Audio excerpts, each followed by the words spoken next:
Je suis Maroufat Falola, je suis de la commune d'Ifani, plus précisément dans l'arrondissement de Lagbe.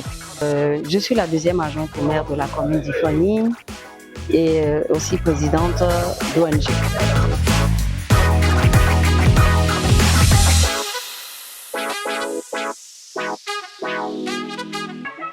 Je réponds au nom de Todjinou Degueno Agathe Gema.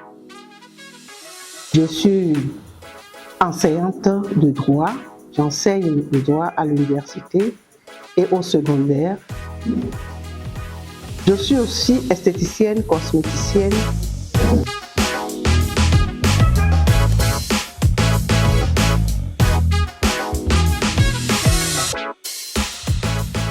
Je suis Aruna Adiza.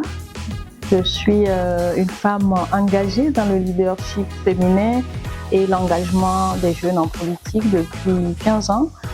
Je suis au-delà de tout cela depuis 2020. Je suis élue conseillère municipale à la mairie de Parakou.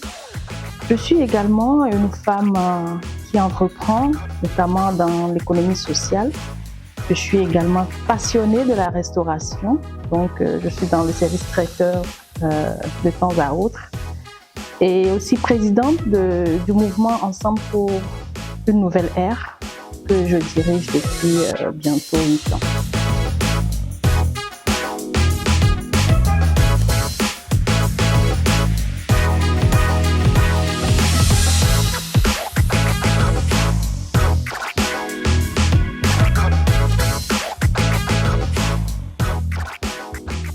La politique, c'est un pur hasard.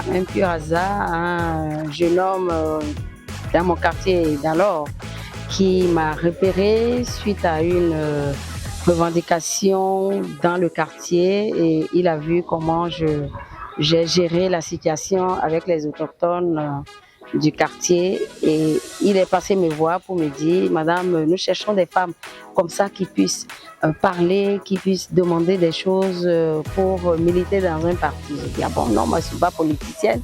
Il a tellement insisté que je l'ai suivi. Je suis allée en politique d'une part parce que j'aime le développement. J'aime aider la gente féminine. J'aime aider les enfants, les jeunes. Et à travers les activités de formation que j'ai créées, chaque fois, la coopération suisse m'a détecté à travers le consortium Rifonga Wanet.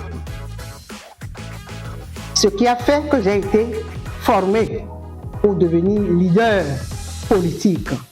Je crois bien que mon engagement politique trouve racine vraiment dans mon histoire personnelle.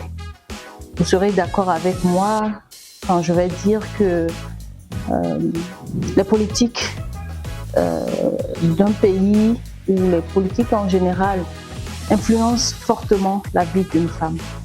Et moi, je l'ai compris à un moment donné quand, à 15 ans, je me suis retrouvée involontairement à renoncer à mon envie d'être éduquée, c'est-à-dire d'aller à l'école. À 15 ans, j'ai été obligée de faire face à un mariage forcé.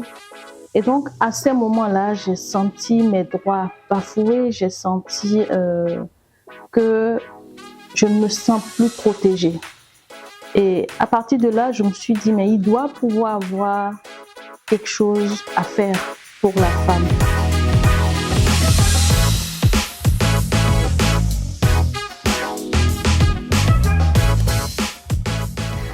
Mon parcours politique, comme je l'ai dit, je l'ai démarré très tôt, une fois à l'université, dès ma première année à l'université, lorsque j'ai intégré l'Alliance pour un Bénin triomphant, entendez ABT.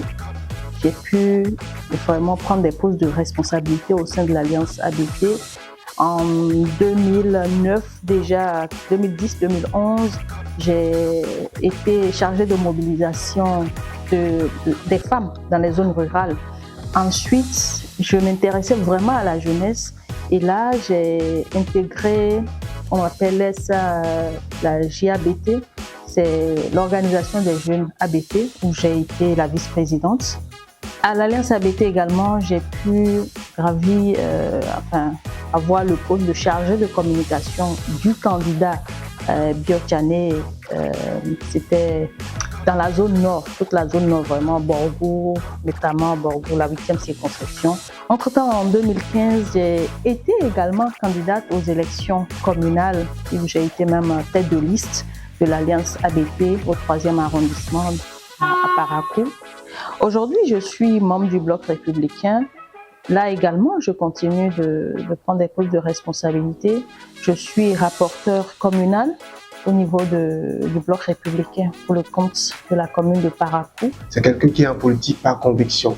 Elle y est rentrée très jeune, elle y est restée, et sans pour autant changer du jour au lendemain dans la politique, elle est restée égale à elle-même parce qu'elle avait une conviction qu'elle suit aujourd'hui jusqu'à ce jour-là. En 2006, quand nous avons gagné les élections brillamment, contre toute attente, parce que FCBE sortait de nulle part et ils m'ont demandé de venir les rejoindre pour militer, pour aller aux élections. J'ai d'abord refusé. Et pendant que j'étais dans le sillage de Maman Yahi, il y a un monsieur qui s'appelle Francis Da Silva qui m'a repéré et il m'a fait appel. Il m'a demandé de travailler avec lui. Lui, il était à l'IPD. Il était à l'IPD, il faisait le parti IPD avec Nata et il m'a demandé de venir l'aider à renforcer les militantes qu'il avait parce qu'il a besoin d'une femme dynamique. J'ai accepté fortuitement comme ça. Et en 2007, il m'avait positionné sur la liste de l'IPD en tête de liste. Je suis allée aux élections législatives en tête de liste et puis je n'ai pas réussi parce que bon, c'est la toute première fois et j'ai compris après beaucoup de choses. Sur le terrain, j'ai constaté que c'est le parti FCBE qui émerge. Je préfère aller travailler directement avec le président de la République qui est M. Yahi Boni à l'époque. Et ils m'ont positionné sur la liste de FCBE. Et en 2015, je crois que j'ai fait mes preuves. Et quand il était question de faire la liste de mon arrondissement, je suis allée voir mon mentor et je lui ai dit, il n'est pas question que vous m'imposez encore quelque chose. Je crois que j'ai fait mes preuves. Et c'est comme ça qu'ils m'ont donné la main pour confectionner la liste de mon arrondissement où je me suis évidemment mise en tête de liste et nous avons amassé les 2 conseillers. J'ai été plébiscitée par la coopération suisse qui m'a proposé et montré aux partis politiques. Et de là, j'ai rencontré des leaders avec qui j'ai travaillé, qui m'ont révélé et je suis devenue femme politique. Ce qui a fait que j'ai été aux élections passées et ça a marché. Je suis devenue conseillère municipale de la ville de Porto Novo. Après, je suis devenue présidente de commission et après, je fais d'office partie du conseil de supervision de la ville de Porto Novo. Donc, pour récapituler, c'est le fait que j'aime travailler, j'aime servir les autres qui m'amène à devenir femme politique et j'aime la justice. J'aime la justice sociale. Je n'aime pas que les faibles soient brimés. Je n'aime pas que les femmes soient brimées. Donc, pour mieux les représenter, je me suis donnée à la chose politique après les actions de développement que j'ai toujours menées. Maman mi tan e. Bon mi ka yin wan mi ta gbe su. Do e no ko kan no menyon le sita mi ta. E no jo mi do a. E no no ko no mi bo mi no nya po e no de ajo li po mi po de mi na blogbon. Do hosa en tout cas e no jo mi de ni ti a. Ko me mi na se to no aso mi ton le gbon. E no para François Fossi po mi po. Le de ko mi le nu madame Chema o yin do. E ni ilu kan ku kan mo. J'en fais des idées. Bon, nous nous battons quand même, dans le temps.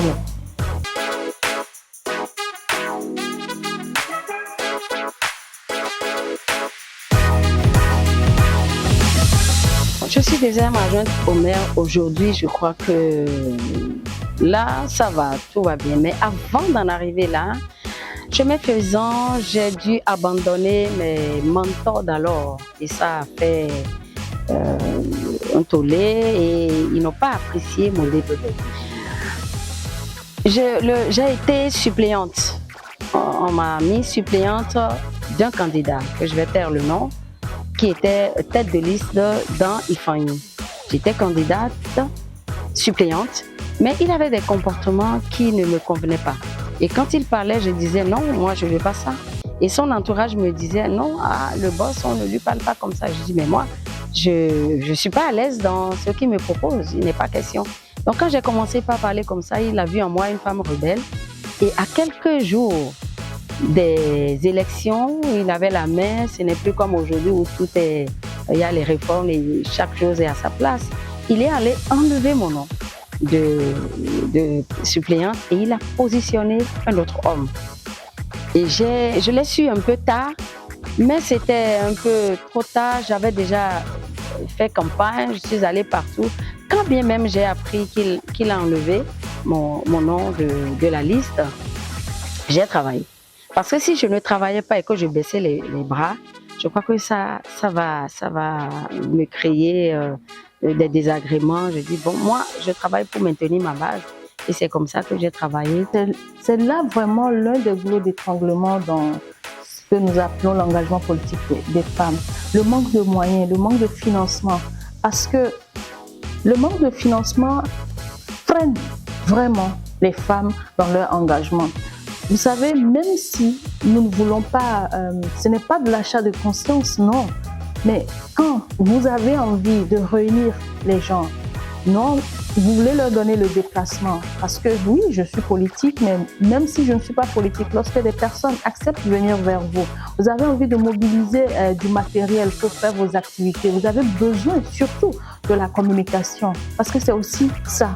Quand vous êtes dans la politique et que vous ne vous donnez pas de la visibilité, quand vous ne communiquez pas, comment vous voulez que la population vous fasse confiance? Parce que c'est dans la communication que vous partagez votre vision. C'est en vous donnant de la visibilité à travers vos activités que les gens savent que, tiens, il y a quelqu'un qui fait quelque chose et qui nous intéresse. Mais si vous ne le faites pas, ce n'est pas possible pour vous. Et ça demande de l'argent.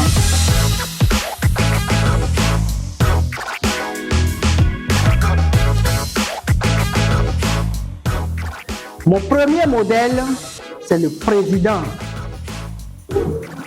Talon Athanase Guillaume. Il est mon modèle parce que c'est un homme courageux. C'est un homme qui sait ce qu'il veut, ce qu'il fait. C'est un homme de vision. À l'international, j'aime beaucoup Madame Johnson-Sirleaf, parce que pour moi, c'est la toute première femme africaine à être élue présidente de la République. Elle m'inspire parce que pour moi, c'est un signe qu'effectivement, la femme, quand elle est déterminée, elle peut atteindre des sommets. Donc pour moi, c'est quelque chose qu'on peut regarder en tant que femme et avancer vers. Alors ma plus grande réussite a été ma collaboration avec mes nouveaux partenaires politiques. Je veux parler de la deuxième personnalité du Bénin, qui est le président Louis Garounou, avec qui je me retrouve parfaitement, qui est à l'écoute et vers qui je vais quand j'ai des difficultés, compte tenu de son expérience, qui m'accompagne. Et je peux dire que c'est une grande réussite parce que ce n'est pas donné à tout le monde. Je la vois quand même à un poste plus que ce qu'elle occupe aujourd'hui, et si elle veut, si Dieu le veut. Alors donc, elle a de l'avenir, puisqu'elle continue d'impacter la population.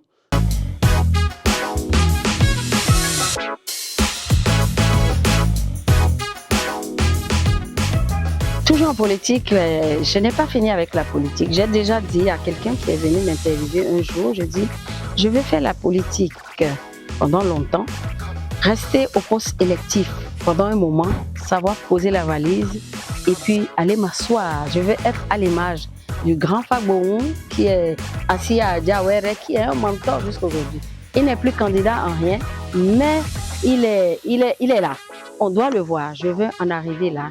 Et je pense que j'ai fait ma preuve dans l'élection communale. J'ai toujours été élue conseillère, 3 mandatures. Je crois que c'est largement suffisant. J'ai fait mes preuves et je souhaiterais, si mes mentors veulent bien m'accompagner à l'Assemblée, avec plaisir, je prendrai. Et je pense qu'ils ne seront pas déçus de moi et je veux amener aussi ma compétence dans ce domaine.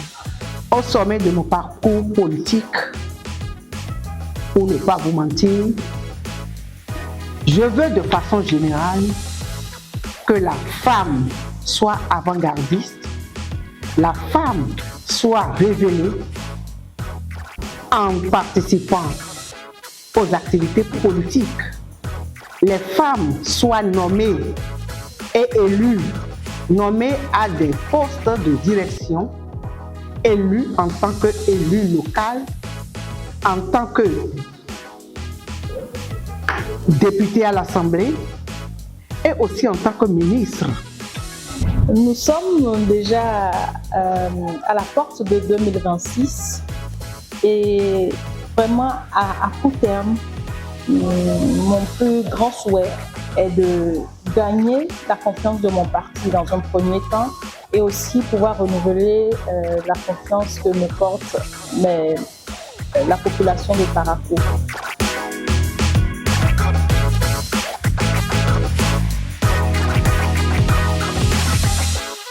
Oui, ce que je peux leur recommander, c'est surtout à la jeunesse, c'est d'être patient, d'être courtois et de travailler. Et de considérer les aînés. Les aînés sont là, on ne peut pas les balayer d'un revers. Il faut forcément aller vers eux, essayer de collaborer avec eux. Et aux femmes, je leur demande de travailler. Le travail, ça paie toujours. Moi, ce que j'ai vendu à mes coéquipiers d'aujourd'hui, c'est mon travail que j'ai vendu et qu'ils ont acheté. Je leur dirais d'oser. Il faut oser, ensuite il faut s'engager. Il faut se rendre disponible, mais aussi et surtout avoir de la vision.